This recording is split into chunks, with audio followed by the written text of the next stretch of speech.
तो वो उस बिल में क्या था जो संसद में बिल लाया गया था, एनआरसी एनपीआर, ये बिल आए थे और इनके ये पूछा गया था सरकारों ने कि ये साबित करो कि तुम इस देश के वासी हो, अपने डॉक्यूमेंट्स दिखाओ।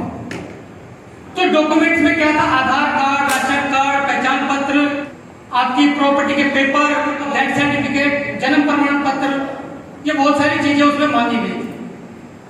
अब इस मुसलमान के लपेटे में दलित लोग भी आ रहे थे, माइनॉरिटी के लोग आ रहे थे। वो कैसे?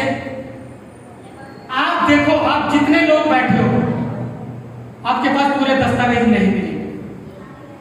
या तो आपके पास पहचान पत्र नहीं होगा, या आधार कार्ड नहीं होगा, या राशन कार्ड नहीं होगा, या डेथ सर्टिफिकेट घर में कोई अगर गुजर गया उसका नहीं होगा, प्रॉपर्टी के कागज नहीं होंगे, आपका जन्म प्रमाण पत्र भी नहीं होगा। इनमें से कुछ ना कुछ आपका मिसिंग होगा। तो सरकार ने छोटी छोटी जेलें बना दी और बड़े पैमाने पर जेलें, एक जिसे कह सकते हैं जेल बना दी। अगर उसके पास वो प्रूफ नहीं है तो उसको उसमें डाला जाएगा। मुसलमान की समझ में आ गया, क्योंकि देखिए मजदूर लोग जो होते हैं, जो मजदूरी पेशे से जुड़े होते हैं, उन लोगों के पास डॉक्यूमेंट्स नहीं मिलेंगे आपको। वो अपने बच्चों का पेट भरने में लगे रहते हैं, उनका गुजर बसर कैसे उसमें लगे रहते हैं। लेकिन जो जनरल स्वर्ण जाति के लोग होते हैं और जो पैसे वाले लोग होते हैं, उनके पास आपको मनरेगा कार्ड, पीला कार्ड, रेड कार्ड, यानी गरीब से भी गरीब रेखा के उनके पास आपको कार्ड मिलेंगे। रहते बंगलों में है लेकिन उनके पास मिलेंगे, क्योंकि उन लोगों को पता है इन चीजों की आवश्यकता है। आपका फायदा वो उठाते हैं। आप लोगों के पास दस्तावेज नहीं है। जितने भी मुसलमान थे, जितने भी दलित लोग थे, सब उन जेलों के अंदर भरे जा रहे थे। आदिवासी जो लोग जंगलों में रहते हैं वो भी भरने शुरू कर दिए गए थे। लेकिन आप लोग शहरों में रहते हैं, आप लोगों को इन बातों का नहीं पता। ये आपको ये जानना चाहिए कि आपके पास दस्तावेज होने बहुत जरूरी है। जिसके पास जो नहीं है वो बनवाए। ये मनवाती सरकार है, इनका कुछ नहीं पता है कब क्या लागू करते हैं। आपके पास दस्तावेज होने जरूरी है। अगर ये मुसलमान नहीं बैठते, मैं तो उनका एहसान मानूंगा मुसलमानों का, जो दिन रात करके वो बैठ गए और कोरोना के नाम से उनको उठा दिया गया, डर दिखाकर उठा दिया गया वहां से। नहीं तो इस सरकार का गिरना तय था, बीजेपी सरकार का। ये बड़ा षड्यंत्र है। और चाचा जी ने आज 2019 की बात पर रिमाइंड करवाया है, इनके लिए इनका दिल की गहराइयों से थैंक्स है। और मुस्लिम भाइयों का मैं हार्दिक धन्यवाद करूंगा जो लड़े, डटकर लड़े और इस बिल को नपुंसक बना दिया। सरदार किसानों का भी मैं शुक्रिया अदा करूंगा जो सरकार के खिलाफ आकर खड़े हो गए। एक साल रोड पर बैठ गए, 700 से ज्यादा मौतें हो गई, हत्या हो गई, बलि चढ़ गए, वो लोग शहीद हो गए। लेकिन इस बिल को नपुंसक बना दिया।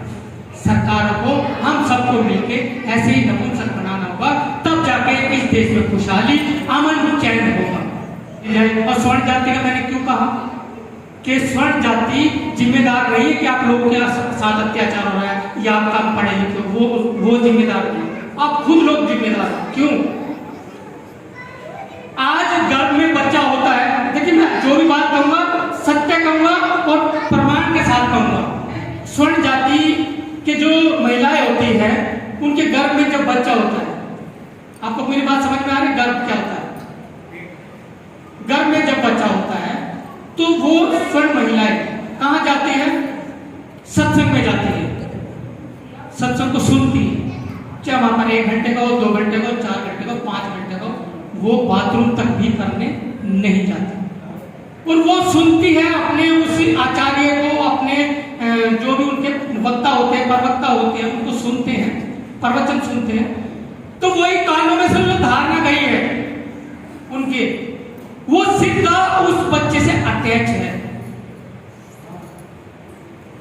इसलिए बच्चा उनका जब पैदा होता है 1 साल का, 2 साल का होता है, तो आप उसके अंदर देखोगे संस्कार मिलेंगे आपको। सबसे नमस्ते करेगा, हाय हेलो करेगा और उसकी जो शक्ति है, दिमाग की शक्ति, वो भी बढ़ जाती है, 4 गुना बढ़ जाती है। तो इसलिए वो लोग अपना आचरण, अपना स्वभाव बदलते हैं, अपने बच्चों को गर्भ में ही वो सिखाना शुरू कर देते हैं। हम लोगों को अपने आप में बदलाव लाने की आवश्यकता है, तब जाके आज शहरों में भी जो लोग रहते हैं, दिल्ली में भी छुआछूत है। अगर मेरे घर पे भी कोई आ गया ना अदर बिरादरी का, उसको नहीं पता मैं किस बिरादरी का, लेकिन घर में आते ही एंटर होते ही कैसे पता लगता है, मोहल्ले में पता लग जाता है एंटर होते ही कि तो वाल्मीकि जाति के बुखार आ गए, कुछ ना कुछ उस तरह का हो रखा होता है, या मंदिर देख लिया या घर में हमारे मूर्त देख ली, तो पानी भी नहीं पीते। हम कितनी कोशिश कर ले, वो कहेगा नहीं अभी पी के आए वो दूर से है, लेकिन क्या कहेगा मैंने रास्ते में पी लिया था, आने लगा देगा। दिल्ली के अंदर की बात कर रहा हूँ मैं, जहाँ हम लोग साफ सुथरे रहते हैं, साफ सुथरे तरीके से रहते हैं, और ये जो मांस मच्छी की खाना आजकल सबने बंद ही कर रखा तकरीबन, सब ठीक हो गया, लेकिन उनके दिमाग से हमें नहीं जाएगा। वो हमें ही सुधारना होगा, हमें उनसे दिखाना होगा कि आज हम बदल चुके हैं, आज हमारा आचरण स्वभाव सब बदल चुका है। आज हम अपने हमारे बच्चे तरक्की करते हैं, पढ़ लिख रहे हैं। हर एक मोहल्ले में अगर कोई शाही अफसर यानी IAS, IAS, IPS, doctor, engineer, जज, वकील, पत्रकार, रिपोर्टर, मीडिया कर्मी, ये सब अगर वहां है तो उस मोहल्ले का, उस बस्ती का स्टेटस बहुत ऊंचा है। हमें ये सब करना होगा, आवश्यकता है करने की, सोच बदलने की, ऊंची सोच रखने की। भूल जाओ ये छोटी सोच। बच्चों को अगर जरूरत है उसको बाहर छोड़ने की, हॉस्टल में रखने की, कहीं और छोड़ने की, अगर वो कुछ सीख रहा है छोड़ दो, मन पे पत्थर रख लो, कोई बात नहीं, कुछ बच्चा सीख के ही आएगा। हमारे लेकिन लोगों की आत्मा जो है वो बच्चों के अंदर होती है, वो नहीं भेजना चाहते, नहीं ये तो दूर जाएगा, ये तो पता नहीं कैसे रहेगा, कैसे खाएगा, कैसे पिएगा। लेकिन जाट का, याद से गौर से सुनने मेरी बात, जाट का बच्चा अगर एक भी है तो वो बॉर्डर पर लड़ने के लिए भेज देगा कि देश के लिए कुछ कर। और हम अरे नहीं फौजी नहीं बनाएंगे, कारपोरेशन भी लगा देते हैं, भर्ती करा देते हैं, 2-4 लाख रुपए लगा के लगा दिया, वो गंदी उठाएगा दुनिया, आगे नहीं बढ़ेगा। इसलिए हमने एक गाना लिखा था, झाड़ू छोड़ो कलम उठाओ। ये आवश्यकता है। कल मैं एक बच्चे को देख रहा था मंदिर में, जब मैं रात को आया, अपने वो घूम रहा था, पत्थर मार रहा था। मैं कह रहा था कैसे मार रहा पत्थर, तो वो मुझसे अच्छी नॉलेज में बोला। मैंने देखा कोई अच्छा लड़का है, कितने साल का है, कह रहा 4 साल का। कौन से स्कूल में पढ़ता, पूरा स्कूल का नाम बताया उसने। मैंने कहा पैरोट क्या होता है, कह रहा तोता। काइट क्या होती है, पतंग। ये हाजिर जवाब चाहिए समाज के अंदर। ये नहीं कि शर्मा जाए। मैंने हाथ उठाए, इधर मेघवाल का किसी ने देखा, किसी ने भी हाथ नहीं उठाया। हालांकि देखा है लेकिन हाथ नहीं उठाया। क्यों शर्मा नहीं? सच्ची बात पे शर्मा जाते हैं, गलत बात पे नहीं शर्माओगे। हाँ भाई वहां पर वो लड़ रहा था, दारू पी के, हाँ मैंने देखा, तेज चिल्लाकर कहा,